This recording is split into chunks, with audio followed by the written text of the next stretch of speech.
ഇപ്പോൾ ലൈംഗിക ആരോപണം നേരിടുന്ന മുകേഷിനെ, പ്രത്യേകിച്ചും കൊല്ലം MLA കൂടിയായിട്ടുള്ള ഇടതുപക്ഷ സഹയാത്രികൻ കൂടിയായിട്ടുള്ള മുകേഷിനെ പരസ്യമായി പിന്തുണച്ചുകൊണ്ടാണ് കേന്ദ്ര സഹമന്ത്രി സുരേഷ് ഗോപി രംഗത്ത് വന്നത്.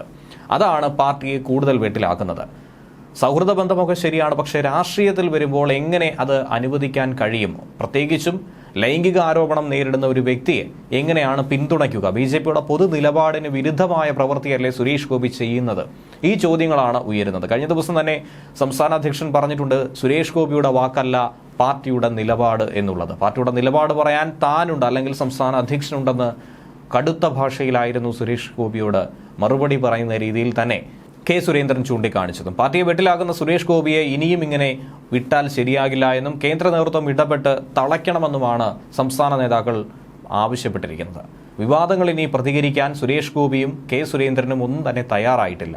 കഴിഞ്ഞ ദിവസം മാധ്യമങ്ങളെ അധിക്ഷേപിക്കുകയും തള്ളിമാറ്റുകയും ഒക്കെ തന്നെ ചെയ്തിട്ടുണ്ട്. ഇന്ന് സുരേഷ് ഗോപി യാത്ര ചെയ്തപ്പോൾ മാധ്യമപ്രവർത്തകർ വരുമ്പോൾ അവർക്ക് നേരെ മൊബൈൽ ഫോൺ ഉയർത്തിപ്പിടിച്ചുകൊണ്ടായിരുന്നു.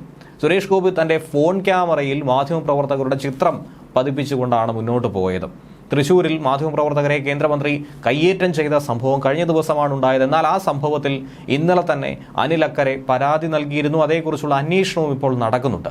അനിൽ അക്കരെ MLAയുടെ പരാതിയിലാണ് ഇപ്പോൾ പ്രാഥമിക അന്വേഷണത്തിനുള്ള നിർദ്ദേശം നൽകിയിരിക്കുന്നത്.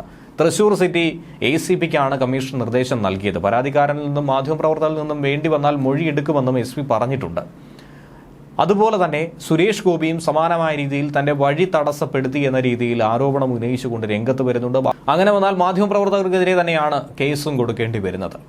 ലൈംഗിക ആരോപണം നേരിടുന്ന MLA മുകേഷിന്റെ രാജിയുമായി ബന്ധപ്പെട്ടായിരുന്നു കഴിഞ്ഞ ദിവസം സുരേഷ് ഗോപിയോട് ചോദ്യം ഉന്നയിച്ചതും ശേഷം പല നാടകീയ സംഭവങ്ങളുണ്ടായതും. രാമനിലയത്തിൽ നടനും കേന്ദ്രമന്ത്രിയുമായ നടന്റെ പ്രതികരണം എടുക്കാനായി മാധ്യമങ്ങൾ എത്തിയപ്പോൾ തനിക്ക് പ്രതികരിക്കാൻ സൗകര്യമില്ലെന്ന് പറഞ്ഞ് മാധ്യമപ്രവർത്തകരെ തള്ളിമാറ്റി മുന്നോട്ട് പോവുകയായിരുന്നു.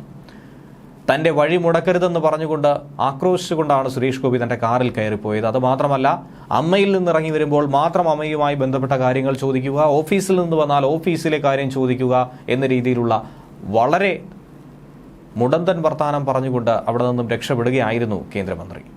സുരേഷ് ഗോപി തൃശൂരിൽ താമര വിരിയിച്ചതൊക്കെ തന്നെ BJPക്ക് നേട്ടമായി മാറിയിട്ടുണ്ട്. കേന്ദ്ര നേതൃത്വത്തിന് സന്തോഷം നൽകിയിരുന്നു. പക്ഷേ അതിനുശേഷം ഇങ്ങോട്ട് BJP പ്രസ്ഥാനത്തിന് തന്നെ നാണക്കേടുണ്ടാക്കുന്ന സംഭവങ്ങളാണ് സുരേഷ് ഗോപി ചെയ്യുന്നതെന്നാണ് സംസ്ഥാന നേതൃത്വം വിമർശിക്കുന്നത്. കേരളത്തിൽ ആദ്യമായി ലോക്സഭയിൽ ജയിച്ച BJP MP പിന്നീട് പാർട്ടിയെ ഇത്തരത്തിൽ വെട്ടിലാക്കിക്കൊണ്ടിരിക്കുകയാണ്.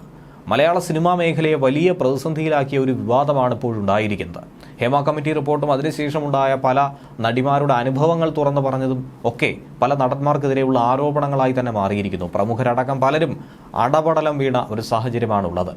സുരേഷ് ഗോപിയുടെ പ്രതികരണം ഈ സാഹചര്യത്തിൽ BJPയെ പോലും ഞെട്ടിച്ചിരുന്നു. മുകേഷിന്റെ രാജി ആവശ്യപ്പെട്ട് രാപ്പകലില്ലാതെ സമരം നടത്തുകയാണ് BJP.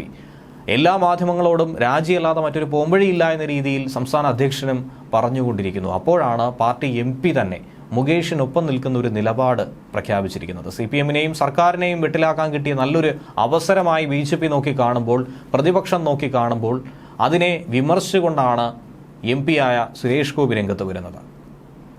സുരേഷ് ഗോപിയുടെ എല്ലാ കാര്യങ്ങളിലും അന്തിമ തീരുമാനമെടുക്കുന്ന കേന്ദ്ര നേതൃത്വം MPയെ നിയന്ത്രിക്കണമെന്നാണ് ഏറ്റവും അവസാനം പറഞ്ഞിരിക്കുന്നത്. ഇന്നലെ MPയെ തള്ളി കെ സുരേന്ദ്രൻ രംഗത്ത് വന്നതും ഇന്ന് വലിയ ചർച്ചയായി മാറിയിരുന്നു. അതിനുശേഷം ഇന്ന് അതിനെക്കുറിച്ച് പ്രതികരിക്കാതെ കെ സുരേന്ദ്രനും ഒഴിവായി മാറുകയായിരുന്നു. അനുമതിയില്ലെങ്കിലും അടുത്ത മാസം 6-ാം തീയതി അഭിനയിക്കാൻ പോകുമെന്ന പിടിവാശി കൂടി സുരേഷ് ഗോപി നേരത്തെ നൽകിയിരുന്നു. അത് സംസ്ഥാന നേതൃത്വത്തിനല്ല, ദേശീയ നേതൃത്വത്തിനെതിരെ തന്നെയാണ് ആരോപണം ഉന്നയിച്ചിരിക്കുന്നത്. അമിത്ഷായുടെ അനുമതി ഉണ്ടെങ്കിലും ഇല്ലെങ്കിലും അഭിനയിക്കുമെന്ന രീതിയിലുള്ള പിടിവാശിയൊക്കെ പിടിക്കുന്നത് പാർട്ടി അച്ചടക്കത്തിന് വിരുദ്ധമായിട്ടുള്ള രീതിയല്ലേ എന്നുള്ള ചോദ്യം ഉയരുകയാണ്. ഇതിനെന്ത് തീരുമാനമെടുക്കുമെന്നുള്ളതാണ് അവശേഷിക്കുന്നത്. പാർട്ടിയുടെ അനുമതി എന്തായിരുന്നാലും ഉണ്ടാകാൻ സാധ്യതയില്ല. അങ്ങനെയെങ്കിൽ സുരേഷ് ഗോപിക്ക് കേന്ദ്രമന്ത്രിസ്ഥാനം രാജിവെക്കേണ്ടി വരും, അതല്ലെങ്കിൽ അത് ആവശ്യപ്പെടേണ്ടി വരും കേന്ദ്ര നേതൃത്വത്തിന്. എന്തായിരിക്കും ഏറ്റവും ഒടുവിലെടുക്കുന്ന തീരുമാനമെന്നുള്ളതാണ് കണ്ടറിയേണ്ടത്.